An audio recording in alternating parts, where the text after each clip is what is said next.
What's up, guys? This is the first part of a video series of getting this tractor back up and running and put back to work. This is a 1984 International 484. My dad bought it back in 2006 and he paid $6,000 for it. This tractor has a 45 horsepower International D179 diesel engine in it. It's a 3-cylinder. It does have a bucket, but it's not here right now. We'll get that put back on if we can get this thing running again. This is the tractor that I grew up around.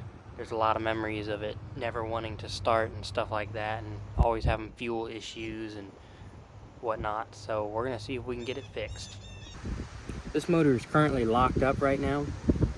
I think that the first cylinder here is locked up just because this was uncovered, and I'm guessing water's been getting in here, leaking down and going into the first cylinder. I hope all the valves are closed. That would be better for us than if they were open, just letting water down into the combustion chamber. A couple other things about this. It's got a new starter, and yeah, that's really all that's new on here. Everything else needs some work, like the radiator cap, or the radiator is busted, so that's not going to work. Need to make sure that the fuel injection pump is working properly and not, clogged up with any debris. So yeah, first thing is we're just going to try and get it running, and then we'll take care of everything else. It was my wife's birthday present to me. It's very nice to be able to have everything laid out and organized, easy to reach. I believe that's a 16 millimeter, but I don't have a 16 millimeter. So crescent wrench it is. These are already broke loose, so I'm just gonna get them taken off of here.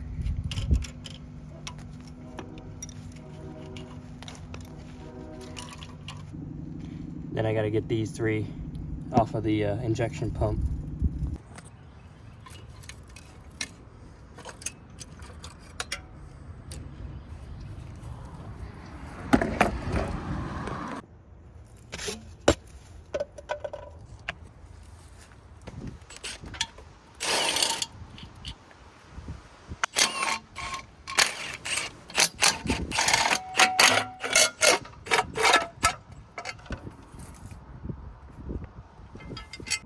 If you look on the other side of this intake manifold, you see how all the rust is piled up towards this one end, and that side is cylinder number 1.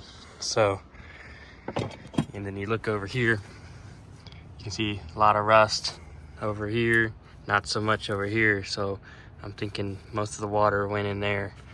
So let's get the head off and see what it looks like.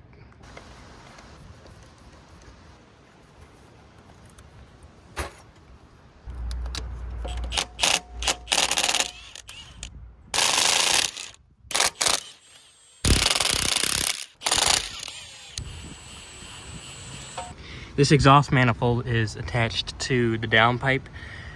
I don't really want to try to undo these bolts just because they're probably going to snap.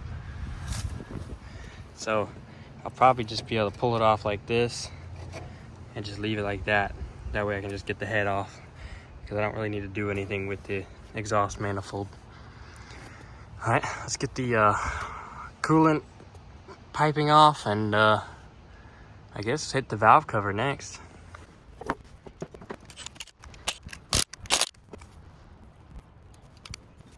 Look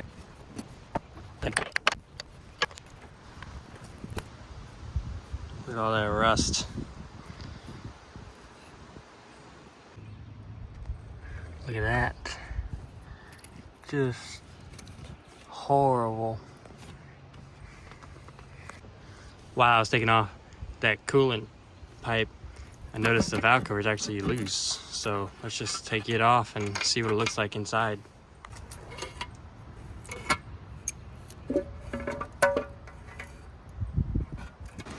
Well, would you look at that?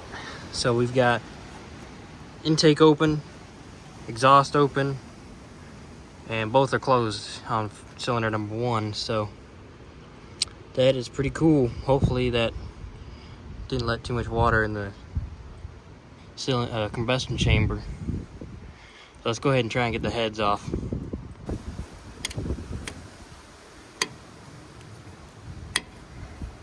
That's not too bad. So generally with heads you want to go outside in the spiral pattern. We're gonna have to lift these rocker arms out because I got bolts underneath these rockers. Okay.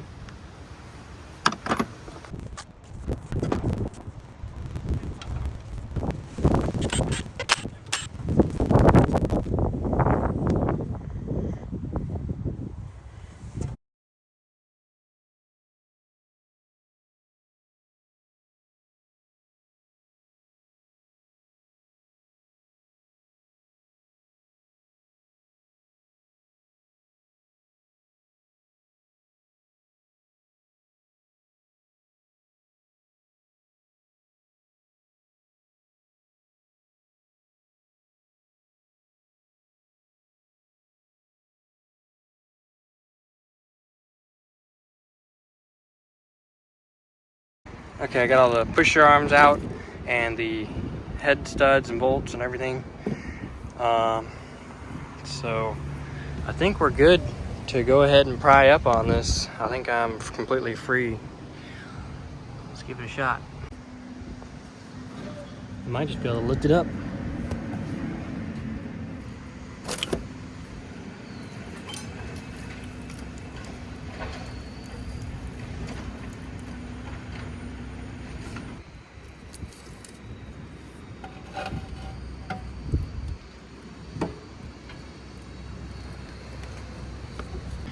And just as I expected, cylinder number 1 is really clean.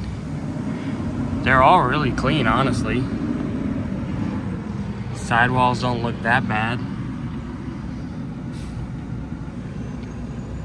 Well, that's good news, I guess. Take a look at the head. That's the top side. Let me flip it over.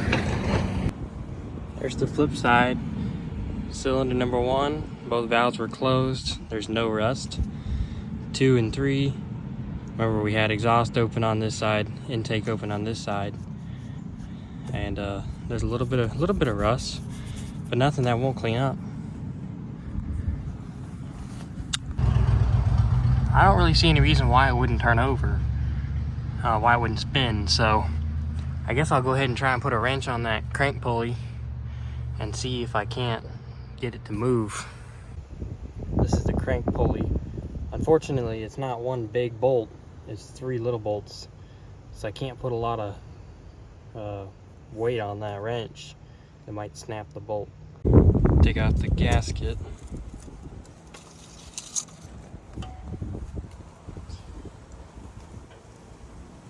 That looks pretty good. I don't see any leaking whatsoever. Usually you look right here, for any sort of kind of crossover. It looks mint.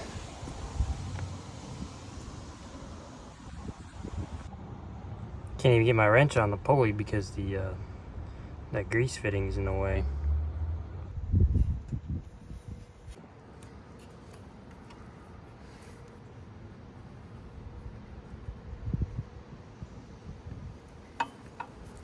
And that thing does not want to budge, and I don't want to go too much and snap that bolt. Let's see if I can't figure something else out. I got some leftover ATF from when I was working on the Jeep. I'm gonna throw some into the combustion chambers here and see if I can get these pistons to free up. Or what I might try is get a new battery But that's a brand new starter. And I'll see if I can bump it with the starter.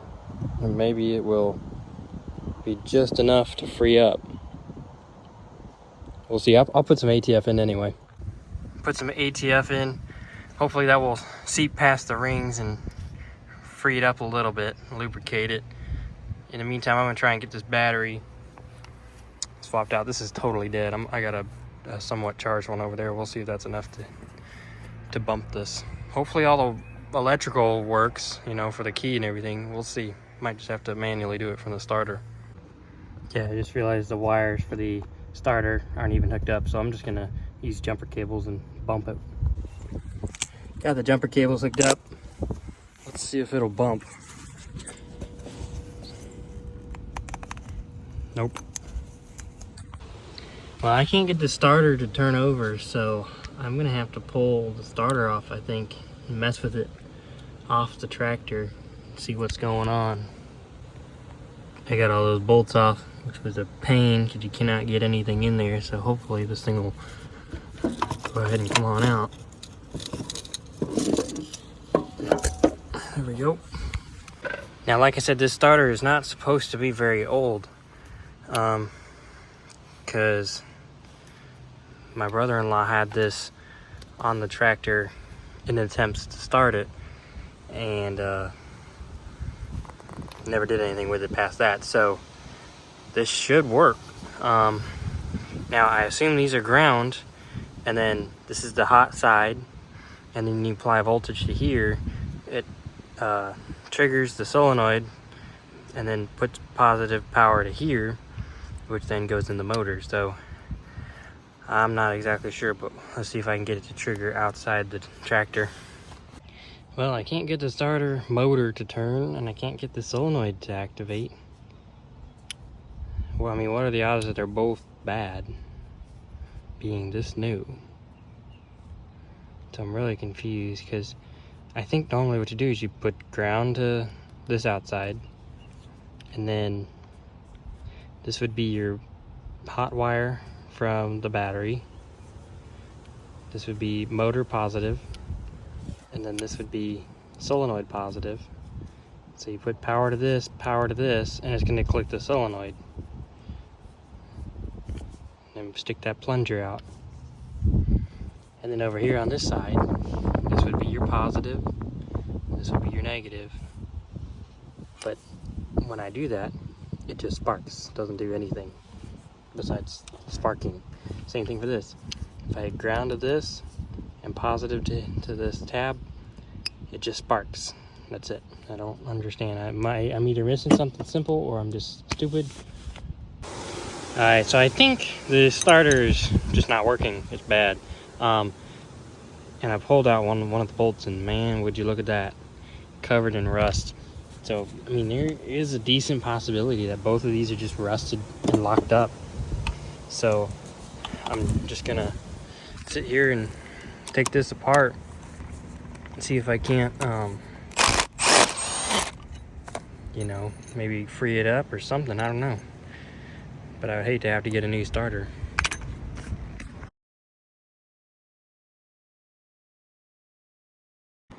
Here you can see the old versus the new one that was on there, which isn't any good apparently. So, but honestly, this one looks better than that one does internally. But I'm gonna try and take this apart, see if I can't clean it up and get it to work.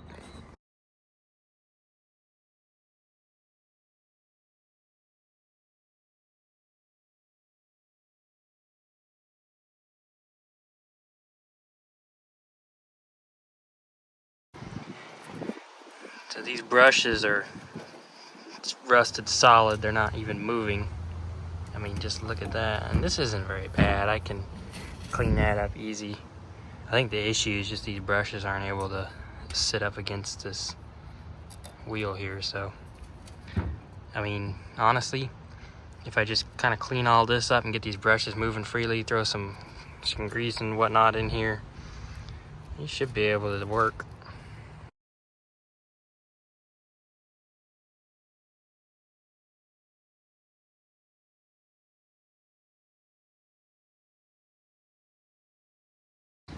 This is bizarre. So these go to the springs, and each and every one broke. Don't know if you can see that, but snapped. All of them. These ones are all, the old ones are still intact, so I'll probably just pop these off, clean them up, and throw them on this one. Whoops. But I got all the brushes out, so probably be able to clean this up and lubricate it. Clean this up and throw everything back together. So yeah.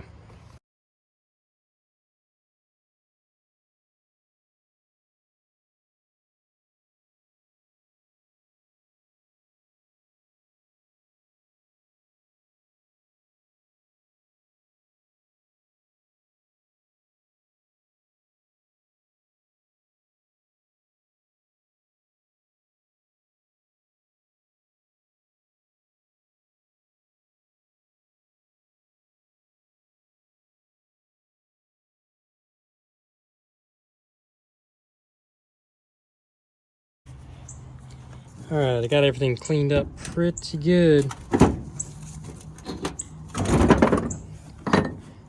That was pretty rough. Got most of that copper exposed. And then I had to clean all of this. I don't know if white lithium grease is the right thing to use on this, but who cares? It's just grease. So now it's time to put it all together.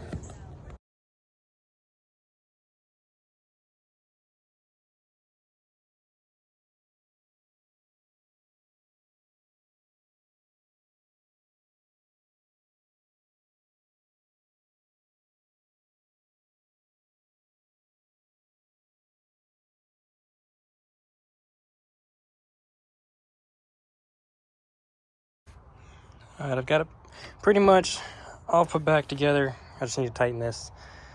And then before I mess with the solenoid, I'm going to see if this works. Time for the moment of truth. Ground. Oh, there we go, it's working.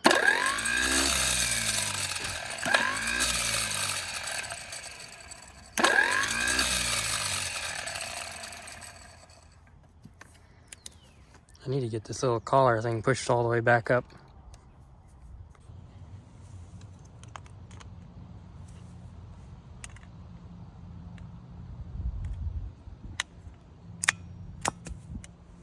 There we go, it's working. All right, let's okay, I get everything back together. I'm gonna do one final test, make sure it's all working. And then we'll put it on the tractor.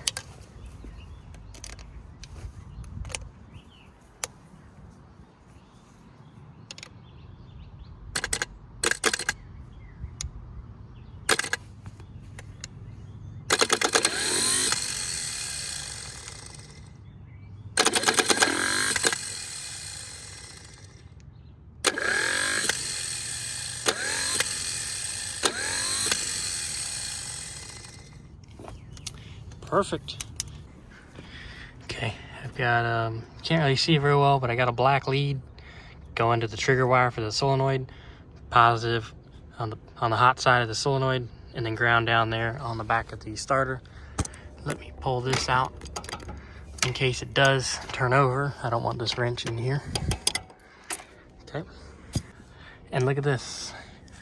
All of my ATF has drained past the ring, so hopefully things should be freed up. So let's see what the starter will do.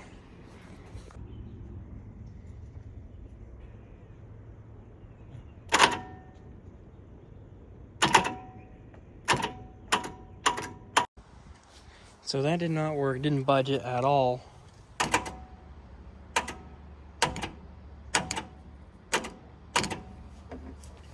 Just locked up solid. I'm gonna try and crank on this wrench some more, see if it'll move.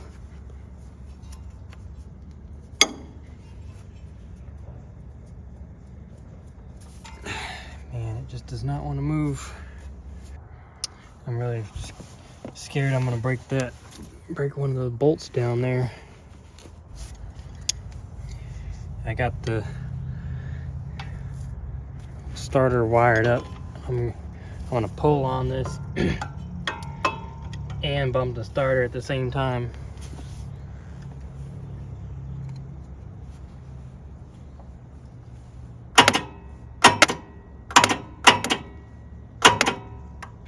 That's not budging just a hair. Keep trying.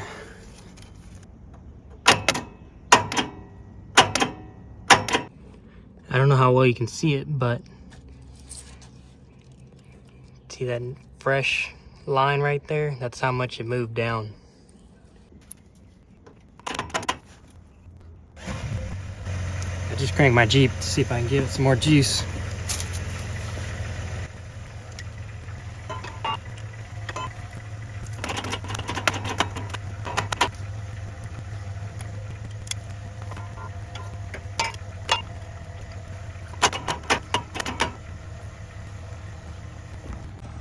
We're getting a little bit more movement. It seems like every time I let it sit for a few seconds and then bump the starter, it moves. But if I keep going at it, it doesn't, like it stops at some point until I let it sit again.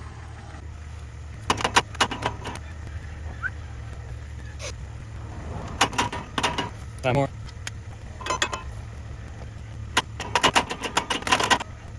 It's still moving, just really, really slow. You kind of see where it was, where it's worked its way down to. It's about, I'd say 3/8 of an inch. The problem is, like, the starter's not even warm, but the jumper cables are really hot. And so I don't have a whole lot of, I gotta let them cool down every now and then. But it's moving. I think I'm just gonna keep working it and see if it'll eventually break loose.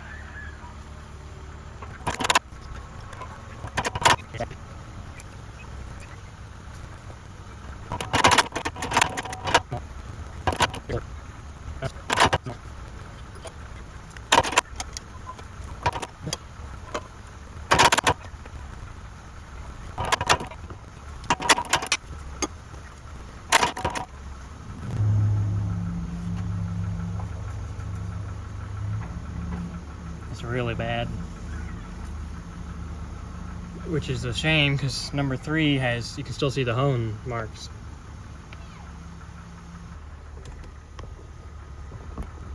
Cylinder number 2 is almost at top dead center.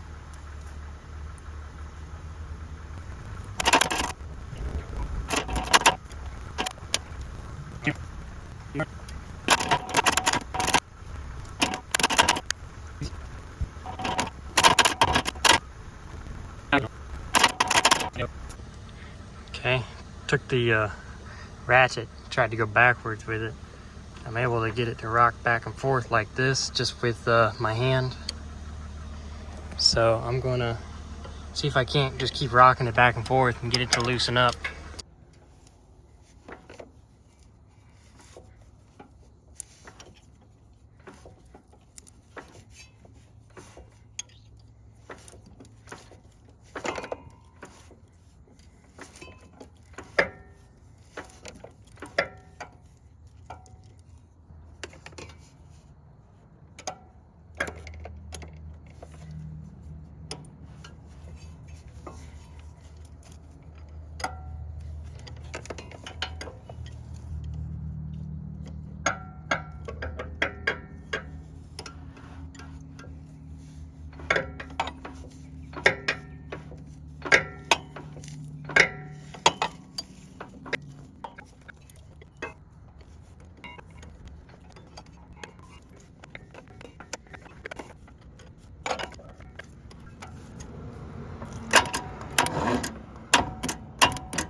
fuel pressure.